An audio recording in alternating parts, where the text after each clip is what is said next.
Boa tarde a todos.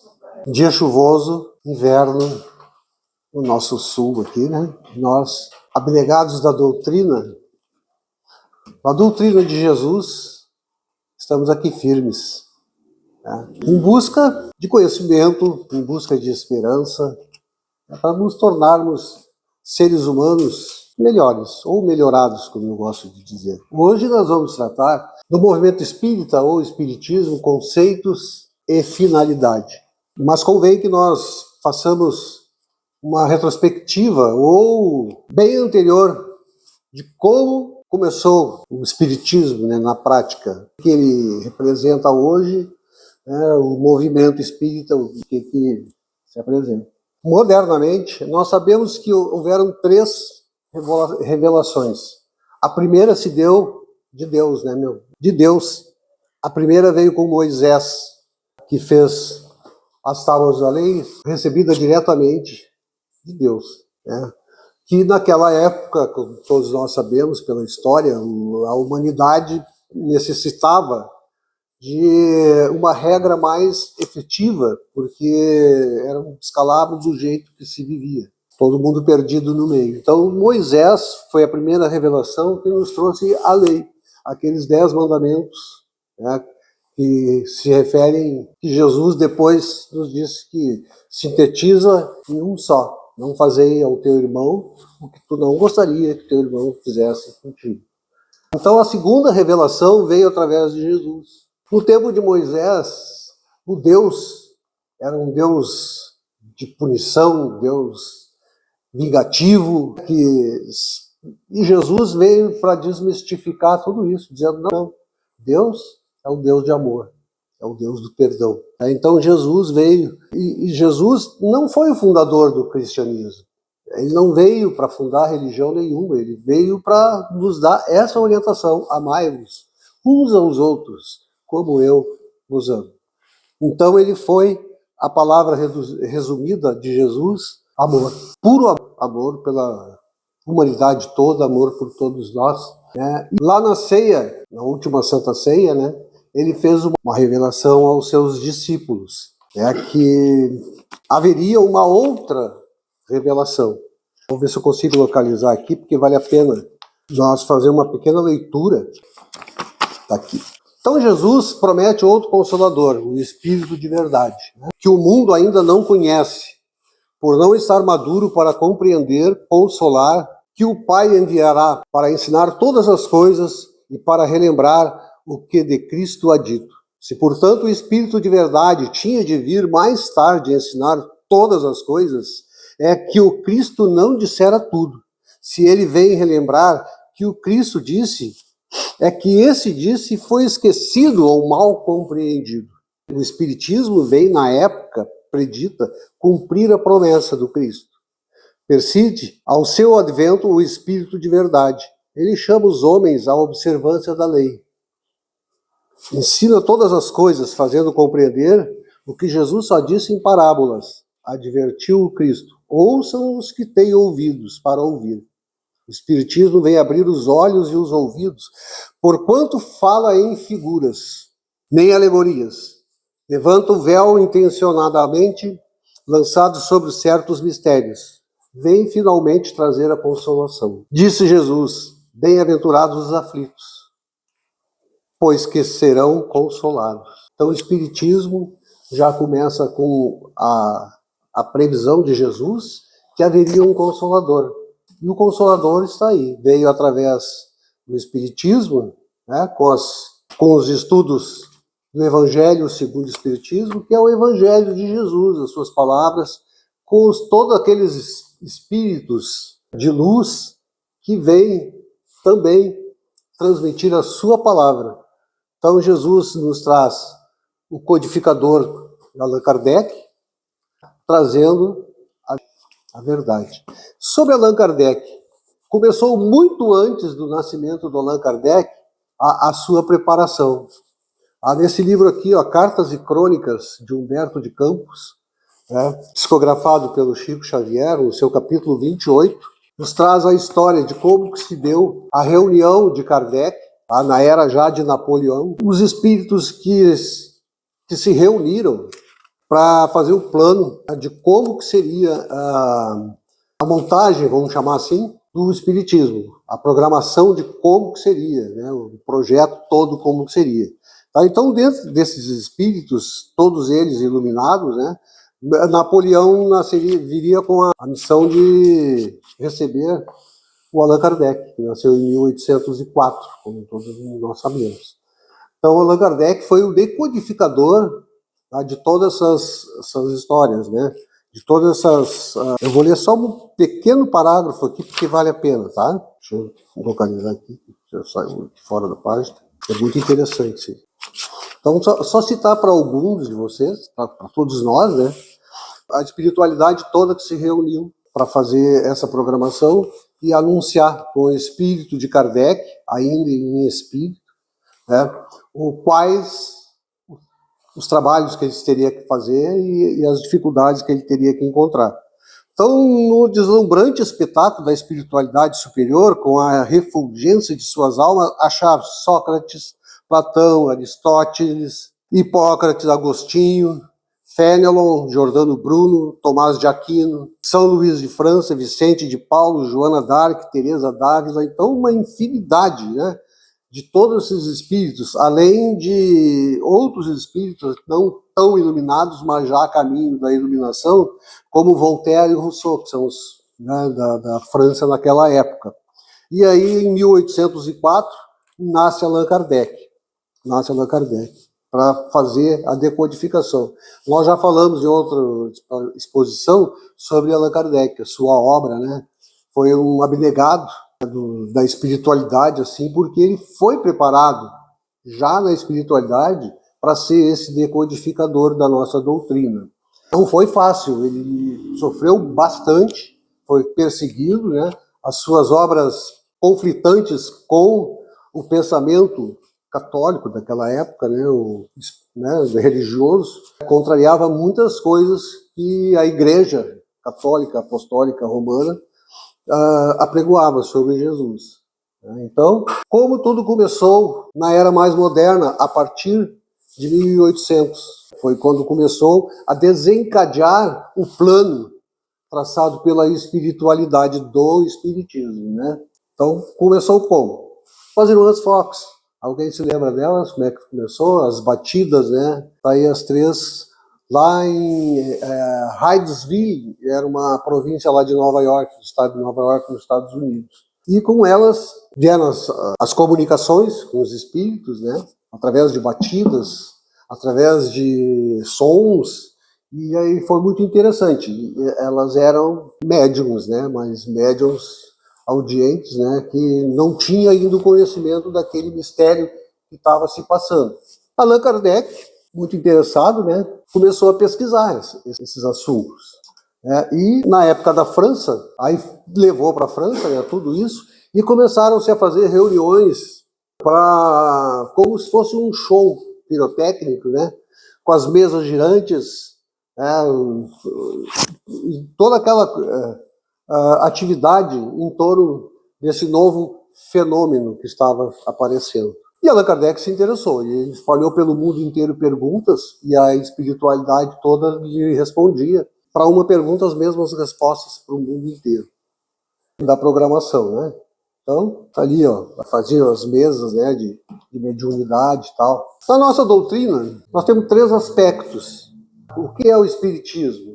É ciência, filosofia, religião, sob a égide de Deus Pai, nosso Criador, Deus de amor, Deus de perdão, Deus de bondade, Deus de justiça também. A ciência, porque a ciência é porque ela nos induz à pesquisa, à observação dos fenômenos que estão acontecendo. A filosofia é um pensamento. Nós sabemos que todo o espiritismo, a base é no pensamento, é sobre o pensamento. E religião na maneira no sentido de religare, que é um termo que se usa para fazer uma religação do homem conectar-se a Deus. Né? Então, a ciência consiste nas relações que estabelecem entre nós e os espíritos. Né? O que é o espiritismo, né? É o livro, o preâmbulo. Depois, a filosofia, todas as consequências morais que dimanam dessas mesmas relações. E a religião, tá, que é o latim, doutrina filosófica, que não foi feito por Jesus. Jesus não veio trazer uma religião. Jesus veio trazer, como eu afirmei há pouco, veio trazer uma palavra de amor, de compreensão, de perdão, de aceitamento, de aceitação. Né? Então são esses tríplices aspectos. Tem alguns que ainda não consideram o Espiritismo como religião. Diz que não é uma ciência, é uma filosofia. Mas se nós estamos ligados a Deus e a Jesus, que é o nosso mentor aqui da Terra, vamos chamar assim, nosso protetor, né? Então ela passa a ser também religião, mas não aquela religião dogmática, porque a nossa fé nos induz, pelos estudos do Espiritismo, a fé raciocinada. Se a ciência provar que alguma coisa que foi dito não é bem assim, e comprova, o Espiritismo nesse ponto mudará também. A trilogia, então, né, o que se faz? É humanizar, qualificar, humanizar a caridade iluminada, iluminando o ser. Quando somos mais humanos, quando somos mais tolerantes, quando aceitamos mais os nossos irmãos, da maneira como eles são, também a caminho da luz, né, e em evolução, assim como nós. Qualificar é adquirir características essenciais, típicas das finalidades que vamos exercer. Ou seja, isso é qualificação, aquilo através do estudo, através da pesquisa, através do pensamento, através do seu sentimento de humanidade, né? Para servir melhor, para ser mais solidário. Essa é uma das finalidades também do Espiritismo, para que nós possamos nos melhorar como seres humanos, para que a gente possa servir melhor, aceitar melhor as coisas. E espiritizar é adquirir o conhecimento espírita e perseverar no estudo. Isso aqui é espiritizar. É o que nós viemos fazer aqui nessa casa espírita.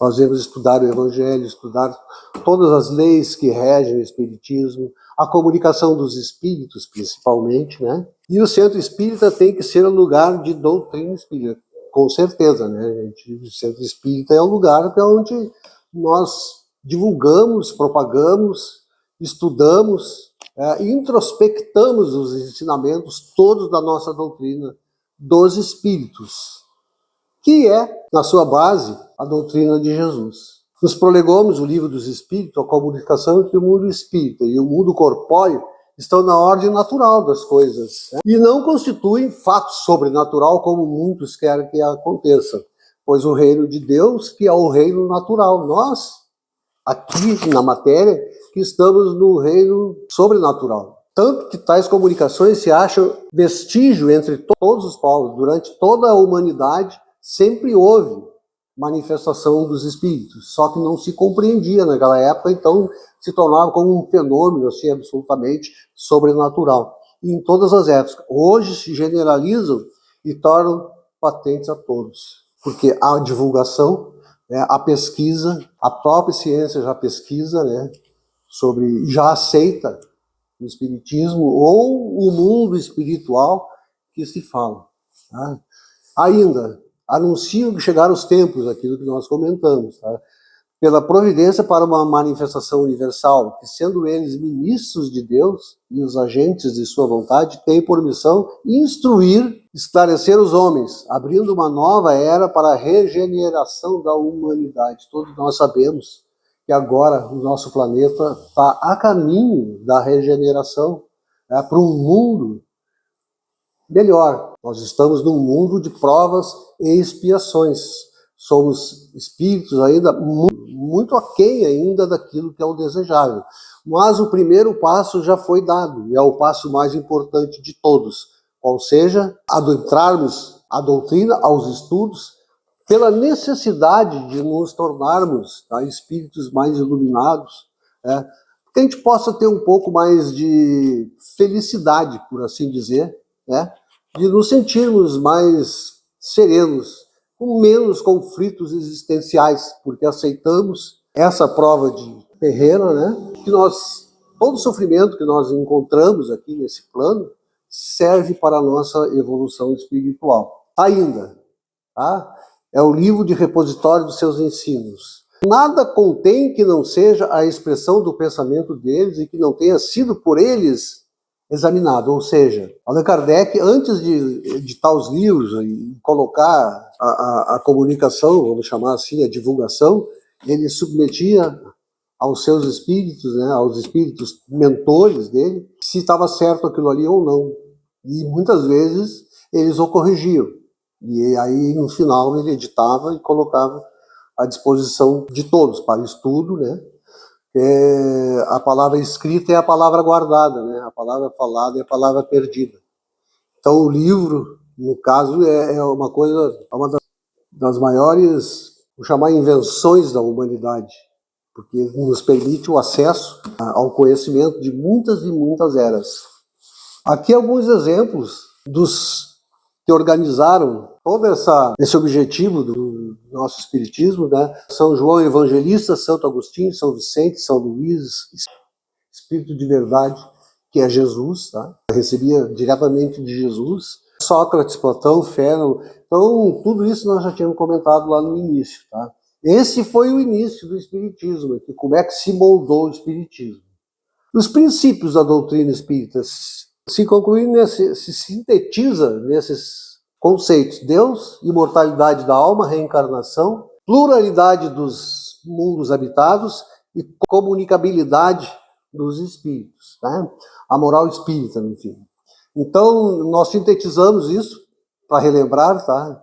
A famosa palavra, né? Dic plus plus, Deus, imortalidade da alma, comunicação entre os espíritos, pluralidade das existências e pluralidade dos mundos. Né? Deus sempre acima de todos, né? A imortalidade da alma, que nós reencarnamos diversas vezes até evoluir para mundos mais felizes, através da reencarnação, e a pluralidade dos mundos habitados. Nós sabemos que todos os mundos são habitados, não existe um mundo inabitado, de uma forma diferente daquele plano que nós aqui hoje na Terra estamos, na materialidade. Então o mundo de Deus, né, é muito maior do que aquilo que a gente possa supor. E principalmente a comunicabilidade dos espíritos. Esse aqui sintetiza o espiritismo, a comunicabilidade dos espíritos entre os dois mundos, né, esclarecendo, nos orientando, nos permitindo que nós possamos avançar um pouquinho mais na evolução. A moral espírita, logicamente, é o Evangelho, segundo o Espiritismo, é o Evangelho de Jesus. O Evangelho segundo o Espiritismo é a ciência nova que vem revelar aos homens, por meio de provas irrecusáveis, a existência e a natureza do mundo espiritual. Então, Kardec aqui faz algumas menções às palavras, né? Espiritismo, espiritualismo e espiritista. Espiritismo é aquele que estuda, pesquisa a comunicabilidade entre os espíritas, que acredita nas reencarnações, que acredita na alma e tal. O espiritualista é aquele que acredita que além dessa vida material possa existir uma outra vida, mas necessariamente não que ele seja espírita. Ele pode até nem acreditar no espírito, mas ele acredita que possa haver uma coisa maior. E o espiritista é o espírita que estuda a doutrina de uma certa forma, assim, buscando o seu autoconhecimento, né? Então o espiritismo é a chave com o auxílio do qual tudo se explica de modo fácil. Olha só, a chave explica tudo de modo fácil. Por quê? Nos traz o conforto, né, ou o reconforto de todas aquelas nossas dificuldades. A gente sabe que nós estamos aqui no planeta de provas e expiações, porque ainda temos muitos e muitos ainda defeitos para nos corrigirmos, porque somos humanos e estamos a caminho.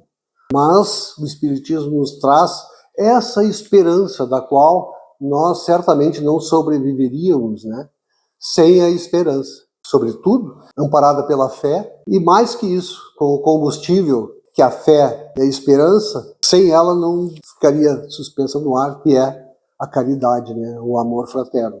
Sem amor, nada valeria a pena, não é? São Paulo já nos diz isso, o apóstolo Paulo. Das três, a mais importante é a caridade. Amor, fé e caridade, ou amor, né? Aliás, esperança, fé e caridade. A caridade é a mais importante de todas, porque é ela que é a ação da nossa fé, ela que faz a ação da nossa fé e do amor. Então, o objetivo é a transformação da humanidade, melhorando as massas, né? Esse é o objetivo do Espiritismo, é que a humanidade possa melhorar-se através dos ensinamentos de Jesus, conforme nós lemos lá no início, que já foi esquecido por muitos. Jesus veio nos trazer uma mensagem de paz, de amor, de aceitação, de perdão incondicional. Só que a humanidade, a partir de 2000 anos depois, simplesmente esqueceram. Foi esquecido. Então, gera aflição, muita aflição, incertezas, porque não trazemos dentro dos nossos corações as lições de Jesus. De que serve ao avarento ser espírita se continua avarento? Olha a frase. De que serve o avarento ser espírita se ele continua avarento? Não que não seja, não que não devamos economizar, poupar, mas na questão de sentimentos, nós não podemos ser avarentos, que é doação. O espírita tem que se doar. De que maneira? Não é somente se doar com recursos materiais, mas é exatamente isso, é o acolhimento, é a aceitação, é a palavra de gentileza, a palavra de fé e, sobretudo, a palavra de esperança. O objetivo, assim como a ciência propriamente dita, estudos das leis do princípio material, também o estudo material. E o objeto especial do Espiritismo é o conhecimento das leis do princípio espiritual. Tudo isso nos traz, através da obra do Allan Kardec, no Pentateuco, os 5 livros que ele nos legou, sobre a égide dos espíritos, sobre a orientação de toda a espiritualidade, de todo o conjunto da sua obra. É a ciência que completam reciprocamente, o espiritismo e a ciência se completam mutuamente. Ciência sem espiritismo se acha na impossibilidade de explicar certos fenômenos, só pelas leis da matéria. A ciência, nós sabemos, ou trazemos esse conceito, que é tudo material. Se a ciência ela não tem uma esfera abstrata, a ciência ela comprova sobre tudo que há na matéria, tudo que for comprovado. Mas só que tem fenômenos que não são comprovados. E aí entra o espiritismo. Sem a ciência faltaria apoio e comprovação. Einstein já dizia a famosa frase, nem tudo é ciência. Às vezes eu recebo inspiração de Deus. Então Einstein já tinha esse pensamento e ele é considerado um dos maiores cientistas que a nossa humanidade já concebeu. Bom, logicamente, 30 minutos fica muito difícil conversar sobre esses temas todos, porque é muito vasto. E serviu aqui para a gente recordar alguns conceitos, alguns conceitos da nossa doutrina. Sobretudo a pergunta que eu faço: o que viemos fazer aqui hoje, em dia de chuva, com frio? Isso é um compromisso muito sério que nós temos, não com a doutrina, mas com o nosso espírito, com a nossa espiritualidade. Por que eu estou aqui hoje? Por que nós estamos aqui? Nós queremos procurar o entendimento de nos situarmos nesse mundo, que sem a palavra de Jesus, sem o amor de Deus, nós estaríamos perdidos. Que nem, tipo, um pequeno barco numa tempestade, em pleno oceano. Mas com isso nos dá a certeza, que é a fé, que nós temos um porto seguro onde chegarmos. E bendito é o Espiritismo que nos trouxe essas condições, conforme Jesus já tinha anunciado há mais de 2000 anos a seus apóstolos, que viria o Consolador. Esse é o Consolador que nos consola de todas as nossas aflições, na busca de nos tornarmos pessoas bem melhores, de aceitação, mais calma, mais serena, menos aflições, mais certezas, mais fé. E, sobretudo, que a gente possa levar esse conhecimento que nós adquirimos aqui, esses conceitos, para nossa vida fora daqui do centro espírita, que é onde nós precisamos exercer todas essas missões que nós viemos receber sobre